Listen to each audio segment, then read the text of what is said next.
नमस्कार दोस्तों, कैसे हो आप सब लोग। आज इस वीडियो में चर्चा करेंगे कि टीबी रोग में क्या खाना चाहिए और क्या नहीं खाना चाहिए। तो सबसे पहले मैं बात करूंगा कि क्या नहीं खाना चाहिए।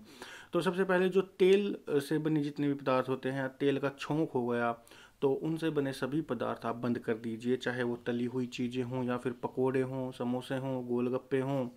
और जो सब्जी में छोंक लगाते हों, तो तेल से बनी चीज़ें या जिनमें भी तेल यूज़ होता है उन सब में आप तेल का इस्तेमाल बंद कर दीजिए। उसके अलावा सब्जियों की अगर बात करें तो बैंगन आप मत खाइए, करेला मत खाइए, और राई का अगर यूज़ करते हैं, खसखस का अगर यूज़ करते हैं तो उनका उपयोग भी ना कीजिए।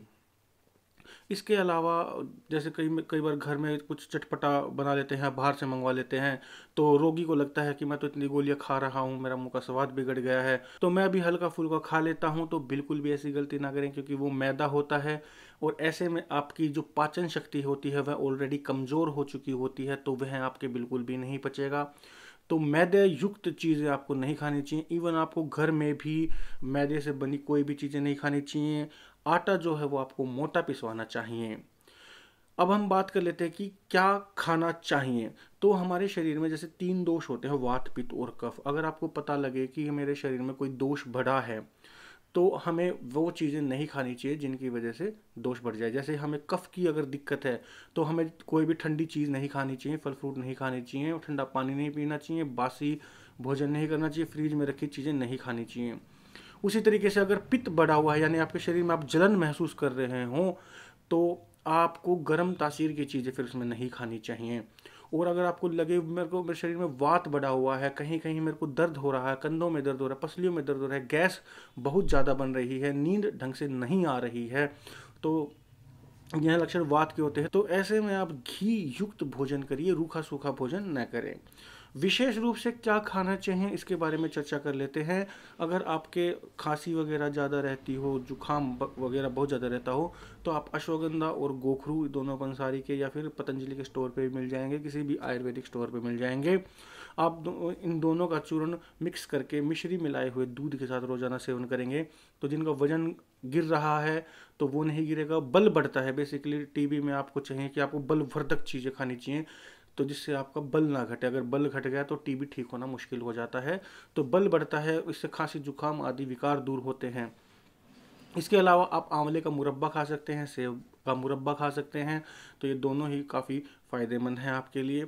इसमें हल्की फुल्की अगर आप कोई चीज़ खाते हैं तो जिससे पाचन क्रिया आपका स्मूथली रहे, तो वह भी बहुत बढ़िया है। ऐसा हैवी कोई चीज़ ना खाएं, जैसे कि बहुत ज़्यादा मिठाइयों का ही आप इसमें सेवन करने लग जाएं, तो वह बहुत देर में जाके पचती हैं, तो ऐसी चीज़ों का सेवन न करें।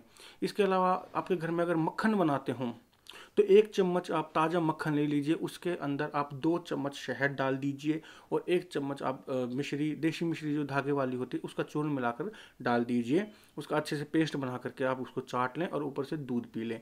तो यह बहुत ही ज़्यादा बलवर्धक नुस्खा है, और यह टीबी को भी ख़त्म करने में मदद करता है।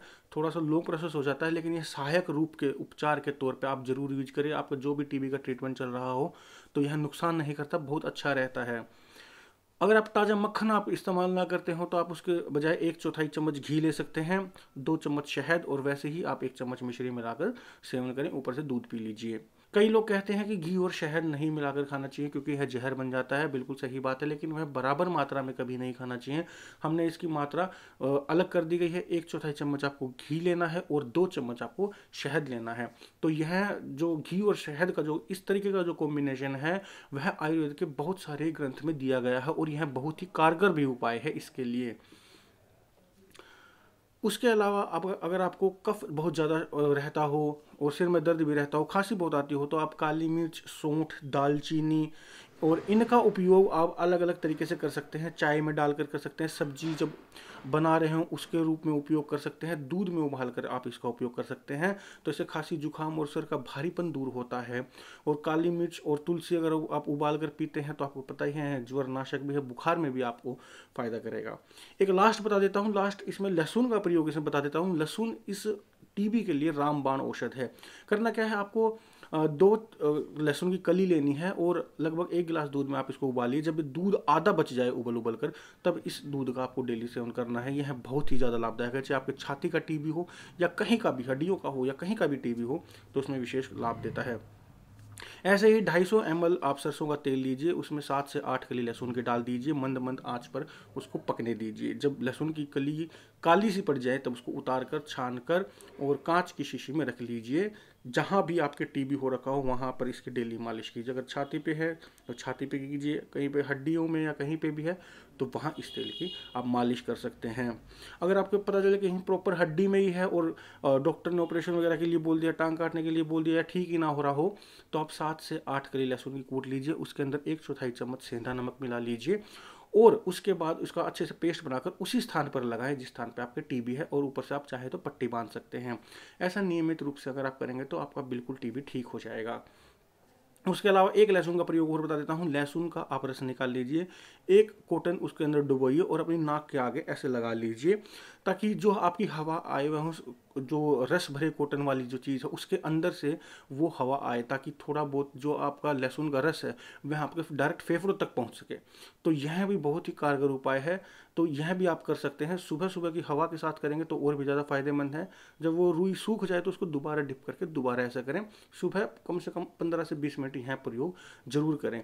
जब आप थोड़े बहुत ठीक होने लग जाएं तब आप कपालभाति, प्राणायाम आदि यह सारे योगासन आप कर सकते हैं। मैं आशा करता हूँ आपको समझ में आ गया होगा कि आपको क्या खाना है क्या नहीं खाना। हालांकि मैंने इस पर एक ब्लॉग भी लिखा है जिसके अंदर ज्योतिष उपचार भी दिया गया है कि क्या दान पुण्य करके आप ठीक कर हो सकते हैं। कुछ आयुर्वेदिक नुस्खे और कुछ आयुर्वेदिक दवाओं के बारे में लिखा है, इसके कारण, लक्षण, इलाज, परहेज के बारे में दिया गया है।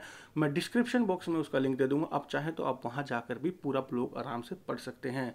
वीडियो देखने के लिए धन्यवाद। चैनल को सब्सक्राइब कीजिएगा और इस वीडियो को ज़्यादा से ज़्यादा शेयर कीजिएगा।